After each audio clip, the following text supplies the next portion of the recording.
examples.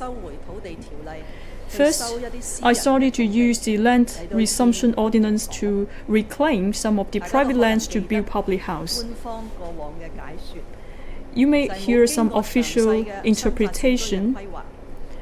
We need to have a thoughtful development and consideration of the land, because in the past, the government is worried about the restrictions about the ordinance and law.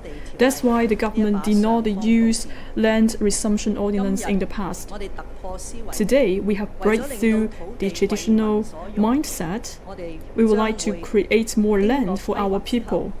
With considerate planning, we will use the Land Resumption Ordinance to claim the private lands to use for development of the private house. The second example I want to use is that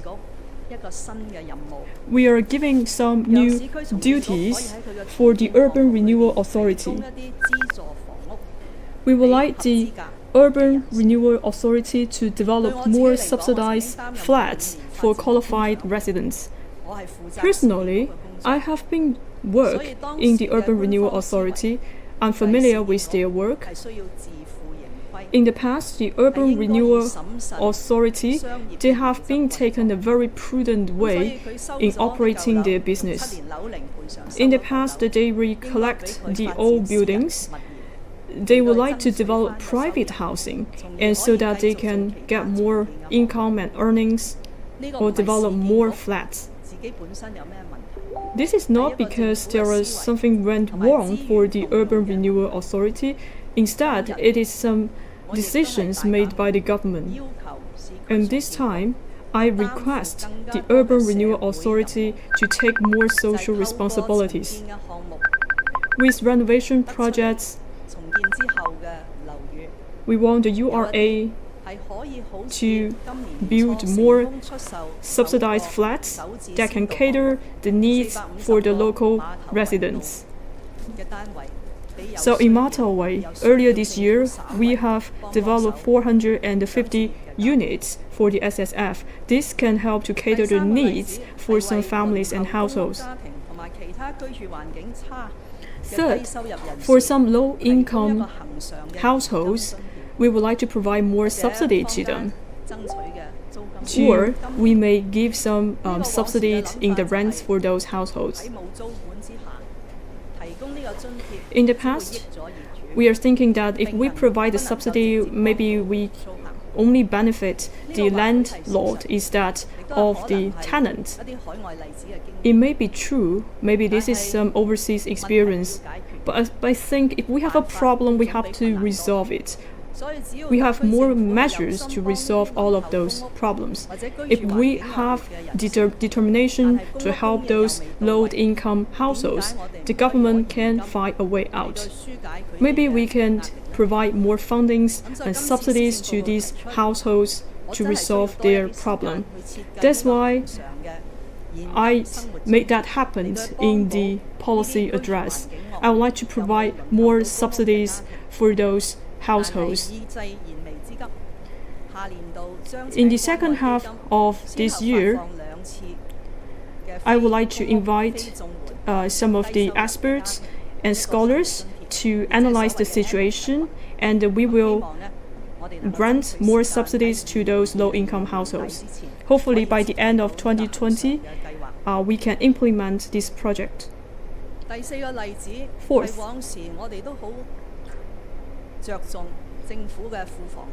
in the past, we focus on the income gained by the government from the housing sector.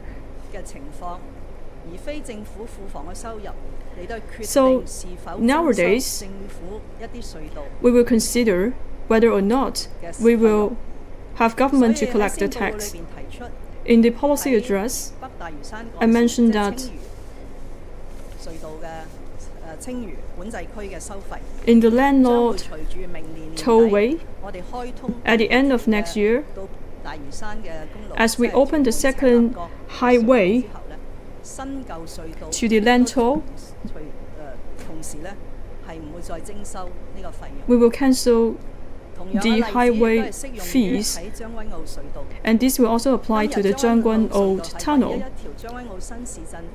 Currently, the Zhangguan Old Tunnel is the only one in that district.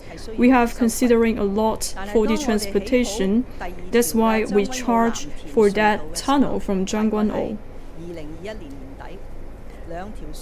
But by 2021, we will have 2 tunnels free of charge.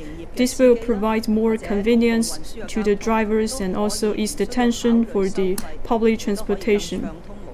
So this will provide more universal accessibility for the transportation. The 5th example is about the business models. It's about the subsidy to the business entities. But some of the services it is needed for the residents. In one of the areas in Hong Kong, so for some of the residents, they have to take ferry for their commute. If we consider the expenses and the cost for the transportation, we could see it's quite high, and it is very difficult for the residents to afford a ticket to take the ferry. And this time, we are considering the affordability of the residents. We will provide some subsidies for the ferry in Leidou, and we have actually extended the cruise to 14 lines. In this way, we can lower the ticket price for the ferry. It is very difficult to run the ferry transportation. That's why we see some of the ferry are quite outdated, and we have to support an ecosystem environment, and also to relevant to some of the ferry. So the government will invest 7 billion Hong Kong dollars to add 7 new ferries, and this way we can also renovate the ferries and also bring more convenience to the local residents, so each resident in that areas can afford to buy the ticket to take the ferry. I have just said 5 examples. This actually reflects that in the past few months, I have considered a lot about the governance. We have to hear feedback from our residents and serve the residents. The second change, we will consider whether or not one measure or one policy will bring tangible benefits to the residents. Actually, we do a lot of assessments and evaluation. We confirm the details and then we launch the project. As you may think of some of the examples in the last year, we may have some good purpose projects, but if we do not hear the suggestions from the residents, we may not gain approval from different parties of Hong Kong. There are many measures in this year's policy address is quite worthy, but still we are open for discussion.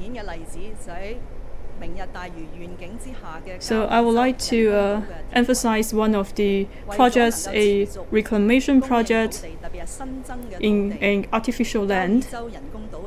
In the Gaoyizhou, we cannot give up the reclamation project in that area. We actually invite more people to participate in this project. We want to hear more opinions and feedback from the residents. First of all, I would like to set up a platform so I can listen to the feedback from different sectors of society so that we can talk about the plan for the Lentor Tomorrow Vision Plan. For example, how we build and how we plan this artificial island. And the second thought is that when we are doing the reclamation project in this area, we will think about how can we serve the residents with the housing needs and the land supply. It looks quite abstract, but the objective is quite clear. For the young people, we want them to feel that it is possible that 12 years later they can own a house in the Lantau Island. We would like to hear the feedback from them. There are many suggestions from the public. Some people are saying that maybe we can start to sell shares about those houses that are built on the artificial island. Even though we see different changes, despite all of that facts, people can't help but ask, is this policy address only there to solve the social problems? Of course not. Policy address is only a beginning. In this address, I mentioned several policies to deal with the social issues, that is, the land and housing issues. These new measures aims at introducing more interactions between the society and all parties of life, and I will be inviting experts and scholars to establish an independent working group to analyze closely other more deeply embedded problems and contradictions. And the work is now going on, and it is my hope to establish this group as soon as I can. Dear friends, I fully understand that the residents in Hong Kong and for me and for the government are quite... All right, we have just been listening to Chief Executive of Hong Kong, Carrie Lam, address the media.